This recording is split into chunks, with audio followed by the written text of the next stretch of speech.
मतदानाच्या दिवशी मतदान केंद्र शोधणे हा सगळ्यात मोठा टास्क असतो मतदारांपुढे.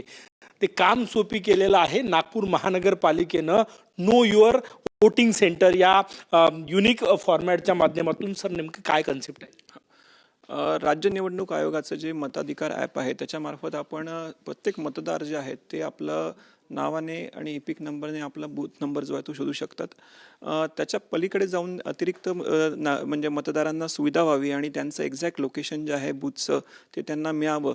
जसं आपण गुगल मॅपवर जे आपल्या लोकेशन्स मिळतात आणि त्यांना पुढे नॅव्हिगेशनल जे डायरेक्शन्स असतात ते मिळाव्या, ही सुविधा जी आहे ती आपण नागपूर महानगरपालिकेमार्फत उपलब्ध करून दिलेली आहे. कसं वापरायचं हे करून दाखवा. हे एक आपले मतदान केंद्र म्हणून एक जो आपला टॅब आहे तिथे जर आपण क्लिक केलं नागपूर वेबसाईटवर, महानगरपालिकेच्या वेबसाईटवर गेल्यावर, आणि तिथे आपल्या नावामध्ये आपण मराठी किंवा इंग्लिशमध्ये आपलं नाव टाकू शकता. आपला प्रभाग नंबर माहिती असेल तो टाकू शकता आणि इपिक नंबर जर असेल तर जर प्राधान्याने आपण ते टाकलं तर आपल्याला आपला प्रभागही माहिती नसेल तरी सुद्धा आपण ते सर्च करू शकू.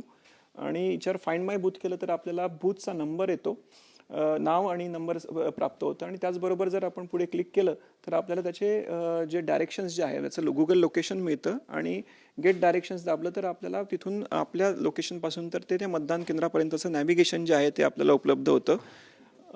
हे जे आपलं हे आहे लोकेशन आहे मतदान केंद्राचं ते आपण व्हॉट्सॲपवर पण शेअर करू शकता. म्हणजे जर फॅमिलीमध्ये एखाद्या व्यक्तीला त्यांनी इतरांचेही बघितले आणि त्यांना शेअर करायचे असतील तर ती सुविधा देखील याच्यामध्ये उपलब्ध असणार आहे. मतदानाचा टक्का वाढवण्यासाठी याची मदत होईल. आणि तुम्ही टार्गेट किती ठेवलं? मागच्या डिस्टिंक्शन टार्गेट होतं, यावेळेस किती टार्गेट आहे?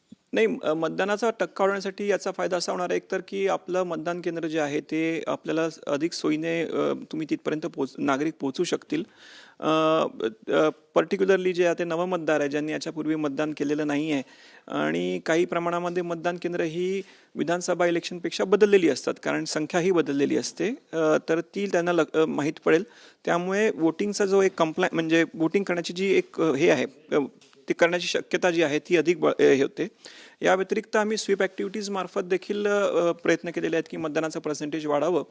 2017चं जे लास्ट इलेक्शन झालं होतं त्याच्यामध्ये साधारणतः 54% आपलं मतदान झालं होतं, 53.72%. तर किमान यावेळेस आम्ही 70 ते 75% मतदान व्हावं याच्यासाठी प्रयत्न करू. शेवटचा प्रश्न, काय विशेष सुविधा केलेल्या आहे मतदारांसाठी, ज्येष्ठ मतदारांसाठी? मतदारांसाठी आपण सर्व मतदान केंद्रांवरती ज्या अश्युअर्ड मिनिमम फॅसिलिटीज असतात त्या तर प्रोव्हाइड केलेल्याच आहेत. ज्येष्ठ नागरिक असतील किंवा दिव्यांग असतील त्यांच्यासाठी आपण प्रायोरिटी वोटिंग प्रत्येक बूथ सेंटरवर ठेवणार आहोत. तिथे आपण प्रत्येक लोकेशनवर व्हीलचेअर दिलेली आहे, स्वयंसेवक नियुक्त केलेले आहेत की जे ज्यांना मतदानासाठी मदत करतील. या व्यतिरिक्त इतर ज्या सुविधा आहेत पूर्ण एक कम्फर्टेबल याच्यामध्ये आपल्याला मतदान करता यावं याच्यासाठी त्या प्रोव्हाइड केलेल्या आहेत आपण. कॅमेरामॅन सचिन सयामसह गजानन उमाटे, TV9 मराठी, नागपूर.